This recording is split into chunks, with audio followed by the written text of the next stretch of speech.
ఓం నమ శివాయ. అందరికీ నమస్కారం అండి.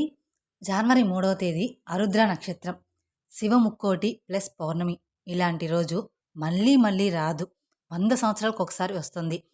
ఈ నెల జనవరి 3వ తేదీ శనివారం నాడు అత్యంత శక్తివంతమైన రోజు అనే చెప్పవచ్చు. ఈ ధనుర్మాసంలో జనవరి 3వ తేదీన ఆరుద్ర నక్షత్రం కలయికతో శివ ముక్కోటి ఏర్పడింది. ఇదే రోజున పౌర్ణమి కూడా ఏర్పడింది. ఇలాంటి రోజు చాలా అంటే చాలా అరుదుగా వస్తుందని, ఈ ఒక్కరోజు శివుణ్ణి పూజిస్తే కోటి యోగాలు చేసినంత పుణ్య ఫలితం లభిస్తుందట.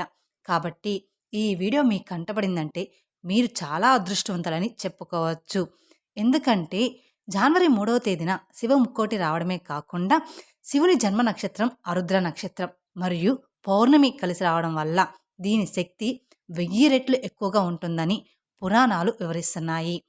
శక్తివంతమైన శివ ముక్కోటి, శివ పూజ విధానం, పుష్యమా పౌర్ణమి పరిహారాల గురించి ఈ వీడియోలో తెలుసుకుందాం. ముందుగా ఈ వీడియోలోకి వెళ్ళే ముందున మొదటిసారి మీరు మా ఛానల్ చూస్తున్నట్లయితే మా ఛానల్ సబ్స్క్రైబ్ చేసుకొని నన్ను సపోర్ట్ చేయండి. అలాగే కామెంట్ బాక్స్లో ఓం నమ శివాయ అని కామెంట్ చేయండి. జనవరి 3వ తేదీన శనివారం నాడు శక్తివంతమైన శివ ముక్కోటి ఏర్పడింది. అసలు శివ ముక్కోటి అంటే ఏమిటి? సాధారణంగా వైకుంఠ ఏకాదశిని ముక్కోటి ఏకాదశి అని విష్ణుమూర్తికి ప్రీతికరమైన రోజుగా జరుపుకుంటాము. అదేవిధంగా శివునికి అత్యంత ప్రీతికరమైన ధనుర్మాసం ఆరుద్ర నక్షత్రం రోజున శివ ముక్కోటి ఏర్పడుతుంది. మన పురాణాల ప్రకారం ఈ రోజునే పరమశివుడు ఆనంద తాండవం చేస్తూ నటరాజుగా దర్శనమిచ్చాడట. కాబట్టి ఈ శివ ముక్కోటి పర్వదినాన ముక్కోటి దేవతలందరూ కైలాసానికి చేరుకొని ఆనంద తాండవం చేస్తున్న శివయ్యను దర్శించుకుంటారట. కాబట్టి ఈ శివ ముక్కోటి సందర్భంగా ప్రతి ఒక్కరూ కూడా శివుణ్ణి పూజించి మీ దగ్గరలో ఉన్న శివాలయానికి వెళ్ళి శివలింగానికి అభిషేకం చేయండి. ఈ శనివారం ఉదయాన్నే బ్రహ్మముహూర్తంలో నిద్రలేచి చన్నీటితో తలస్నానం చేస్తే 7 జన్మల పాపాలన్నీ కూడా తొలగిపోయట. అయితే అనారోగ్య సమస్యతో బాధపడేవారు నీటితో నువ్వులు వేసుకొని స్నానం చేస్తే ఆరోగ్య ప్రాప్తి సిద్ధిస్తుంది. అలాగే ఈ రోజున తప్పనిసరిగా ఇల్లంతా గంగాజలం చల్లుకోండి, లేదా పసుపు నీళ్లు చల్లుకోండి. మీ ఇంటికున్న అష్టదరిద్రాలన్నీ కూడా తొలగిపోయి ఇక మీ ఇంటికి అష్టైశ్వర్యాలు సిద్ధిస్తాయి. ఈ శివ ముక్కోటి పర్వదినాన ఇంట్లో పూజ చేసే ఆడవారు మీ పూజ గదిలో ఉన్న శివునికి గంధం బొట్టు పెట్టి తెలుపు రంగు పుష్పాలతో శివుణ్ణి అలంకరించి పచ్చిపాలను నైవేద్యంగా సమర్పించి ఇంట్లో దీపారాధన చేసుకోండి. అలాగే ఈ రోజున ప్రతి ఒక్కరూ కూడా ఏది చేసినా చేయకపోయినా మీ దగ్గరలో ఉన్న శివాలయానికి వెళ్ళిరండి. ఈ రోజున ముక్కోటి దేవతలు అందరూ కూడా శివ దర్శనానికి వస్తారట. కాబట్టి ఈ రోజున శివాలయానికి వెళ్తే శివనుగ్రహంతో పాటు కూడా ముక్కోటి దేవతల ఆశీర్వాదం కూడా మీకు కలుగుతుంది. ఆ శివయ్యను జిల్లేడు పూలతో పూజిస్తే త్వరగా కరుణిస్తాడట. కాబట్టి ఈ శివ ముక్కోటి సందర్భంగా ఈ శివయ్యకు జిల్లేడు పూలు సమర్పించి భక్తితో నమస్కారం చేసుకుంటే చాలు, మీరు కోరిన కోరికలన్నీ కూడా వెంటనే నెరవేరిపోతాయి. ఈ రోజున శివాలయానికి వెళ్ళేవారు ముందుగా నందీశ్వరుని దర్శించుకొని నంది కొమ్ముల మధ్య నుండి శివుణ్ణి దర్శించుకుంటే చాలా అంటే చాలా మంచిది. అలాగే నంది చెవులో మీ కోరికలను చెప్పుకుంటే ఇక మీ కోరికలన్నీ కూడా నేరుగా శివుని పాదాల చెందుకు చేరుతాయి. ఈ రోజున ప్రతి ఒక్కరూ కూడా తప్పనిసరిగా శివలింగానికి గంగాజలంతో కానీ ఆవపాలతో కానీ అభిషేకం చేయించండి. ఈ ఒక్కరోజు శివునికి అభిషేకం చేస్తే కోటి జన్మల పుణ్య ఫలితాలు లభిస్తుంది. అలాగే శివలింగంపై అక్షంతలు వేసి నమస్కారం చేసుకుంటే మీ ఆయుష్ పెరుగుతుందని, ఆరోగ్య ప్రాప్తి కలుగుతుందని నమ్మకం. ఇక ఆర్థిక సమస్యలు, అప్పుల సమస్యలతో బాధపడేవారు చెరుకు రసంతో శివలింగానికి అభిషేకం చేసి నమస్కారం చేసుకోండి. డబ్బు కష్టాలన్నీ కూడా తొలగిపోయి ఆర్థికంగా అభివృద్ధి చెందుతారు. అలాగే పంచామృతాలతో శివలింగానికి అభిషేకం చేస్తే సకల సౌకర్యాలు, భోగభాగ్యాలు సిద్ధిస్తాయట. ఈ ఒక్కరోజు మీరు శివలింగానికి అభిషేకం చేస్తే కోటి రెట్ల పుణ్య ఫలితం ఖచ్చితంగా లభిస్తుంది. అయితే ఈ రోజున శివాలయానికి వెళ్ళలేని వారు బియ్యపిండితో లేదా మట్టితో ఒక చిన్న శివలింగాన్ని తయారు చేసుకొని మీ పూజ గదిలో ప్రతిష్ఠించి అభిషేకం చేసుకోండి. అదేవిధంగా ఈ శివముక్కోటి సందర్భంగా శివాలయం ఉన్న ధ్వజస్తంభం దగ్గర ఆవు నెయ్యి దీపాలు వెలిగించండి. మీ జీవితంలో ఉన్న కష్టాలన్నీ కూడా వెంటనే తొలగిపోయి ఇక మీకు మంచి రోజులు అనేవి ప్రారంభమవుతాయి.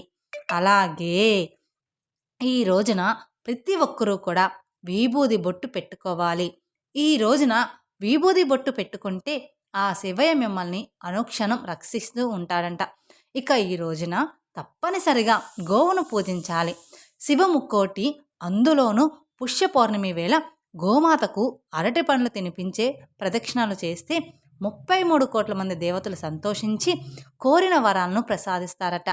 అలాగే ఈ రోజున తప్పనిసరిగా మీ ఇంటికి గుమ్మం బయట గంధంతో స్వస్తిక్ గుర్తు వేసుకోండి. ఇంటి ముందు వేసే స్వస్తిక్ గుర్తు మీ తలరాతనే మార్చేస్తుంది. ముఖ్యంగా ఈ పౌర్ణమి తిథి నాడు సాయంత్రం 6 దాటిన తర్వాత ఇంటి గుమ్మం బయట 2 దీపాలనేది వెలిగించండి. ఇక మీ ఇంట్లో లక్ష్మీదేవి తాండవిస్తుంది. అలాగే ఆ శివముక్కోటి పర్వదినాన ప్రతి ఒక్కరూ కూడా ఓం నమః శివాయ అనే మంత్రాన్ని 108 సార్లు జపించండి. జన్మజన్మల పాపాలన్నీ కూడా తొలగిపోయి శివానుగ్రహం సులభంగా కలుగుతుంది. అలాగే ఈ రోజున తప్పనిసరిగా రావి చెట్టుకు కానీ జమ్మి చెట్టుకు కానీ 11 ప్రదక్షిణలు చేయండి.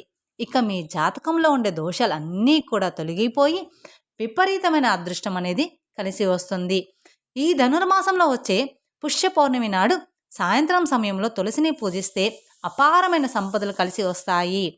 తులసి కోటలో నెయ్యి దీపం వెలిగించి తులసి కోటకు ప్రదక్షిణలు చేస్తే విపరీతమైన లక్ష్మీ కటాక్షం కలుగుతుంది. మీ మనసులో ఏదైనా కోరిక ఉంటే ఆ కోరిక వెంటనే నెరవేరాలంటే ఈ పౌర్ణమి రోజు రాత్రి సమయంలో పచ్చి పాలతో చంద్రుడికి అర్ఘం సమర్పించి నమస్కారం చేసుకుంటే నెల తిరగకుండానే మీ మనసులోని కోరికలన్నీ కూడా నెరవేరుతాయి. లక్ష్మీదేవికి ప్రీతికరమైన ఈ పుష్య పౌర్ణమి నాడు లక్ష్మీదేవి ముందు ఉప్పు దీపం వెలిగిస్తే మీ జీవితంలో ఏమీ లేని స్థాయి నుండి గొప్ప స్థాయికి ఎదుగుతారు. మీ కుటుంబం మొత్తానికి ఆయురారోగ్యాలు, అష్టైశ్వర్యాలు కలిసి వస్తాయి. అలాగే వివాహమైన ఆడవారు ఈ రోజున ముత్తైదువులకు తాంబూలం అందిస్తే దీర్ఘ సుమంగళి యోగం సిద్ధిస్తుంది. విపరీతమైన నరదిష్టి సమస్యలతో బాధపడేవారు ఈ పౌర్ణమి వేళ సాయంత్రం సమయంలో రాళ్ళ ఉప్పుతో దిష్టి తీసుకోండి. భయంకరమైన నరదిష్టి బాధలన్నీ కూడా తొలగిపోతాయి. ఇక ఈ రోజున ఉపవాసం ఉంటే అంటే చాలా మంచిది. ఈ రోజున చేసే ఉపవాసాలకు అనంత పుణ్యప్రాప్తి కలుగుతుంది. అలాగే ఈ రోజున ఎవరికైనా నల్ల నువ్వులను దానం చెయ్యండి. ఈ రోజున నల్ల నువ్వు దానం చేస్తే ఆ శివయ్య ఆశీర్వాదంతో వాహన ప్రమాదాల నుండి తప్పించుకోవచ్చట. శివునికి అత్యంత ప్రీతికరమైన వాటిల్లో బిల్వపత్రాలు ఒకటి. శివముక్కోటి సందర్భంగా 108 బిల్వపత్రాలతో శివలింగానికి పూజ చేస్తే తరతరాల జరగని ఐశ్వర్యం సిద్ధిస్తుందని నమ్మకం. మీ ఇంట్లో దక్షిణావృతి శంఖం ఉంటే మీ ఇంట్లో శంఖనాదం చెయ్యండి.